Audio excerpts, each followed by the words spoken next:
Hi, I'm Quax, and today we're going to be going over the fall of Ark and why I believe that Ark 2 is going to have the same issues as Ark. Without further ado, let's get into this shit.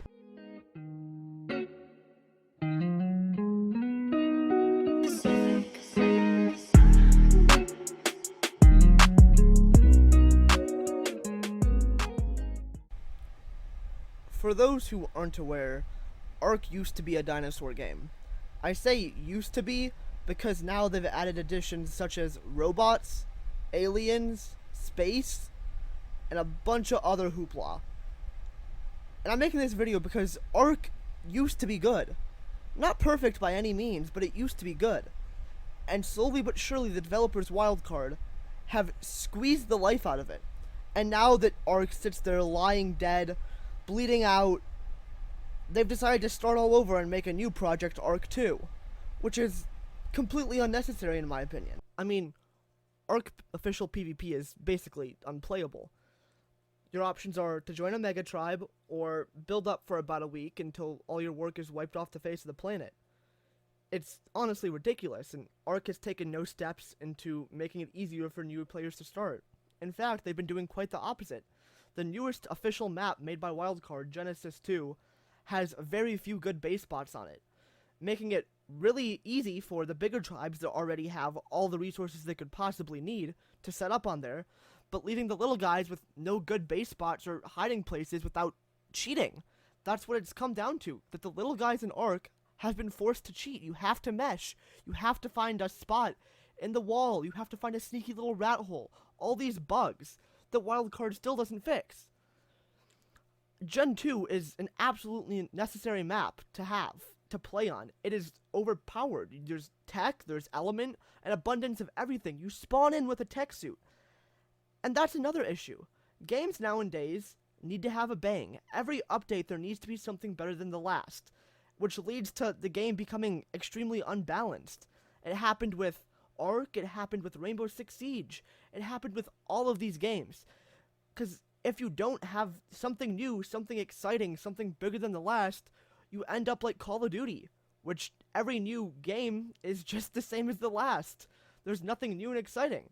So it is a hard market. There's not much you can do. Either way, you're kind of screwed. But what Ark should have done was fix all of the bugs in their game. There's been meshing for 7 years.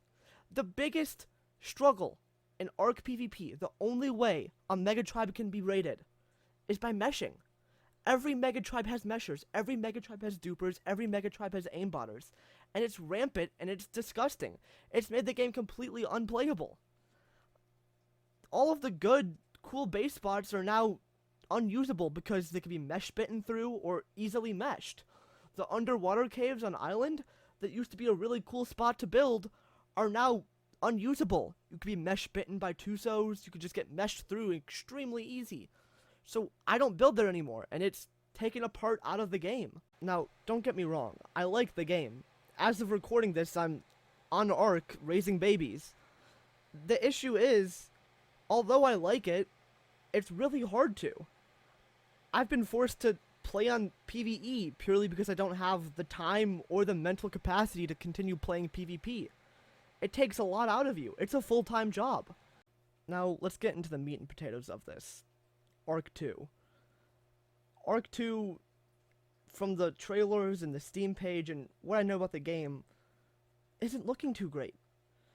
The trailers were very story-based, which wasn't a big selling point of Ark 1, and going to the Steam profile of it, you can see that they boast about Souls-like combat, which I think doesn't fit with the fast-paced PvP style of Ark. The entire premise of Ark is riding dinosaurs, and it seems like with a Souls-like combat, ground PvP and being on foot is going to be the way to go, which takes away from the game even more. And even if the game does remain primitive, which it looks like it will, eventually they'll fall into the same trap of having to make the next update bigger. And eventually they'll be right back to the absolute futuristic style that Ark is now. Unless Wildcard puts big steps into stop meshing, stop cheating, and keep the game primitive and what it's supposed to be, keep their morals up, I can't imagine Arc 2 being any better than Arc 1. If they're gonna abandon their first project, what gives me any hope that their next one's gonna be any better? Well, thanks for listening to my rant. I really appreciate it, and I hope every single one of you have a wonderful day. And check out Arc 2. Might be fun. You never know. Have a good week, good month, good life. Or don't. Not my business.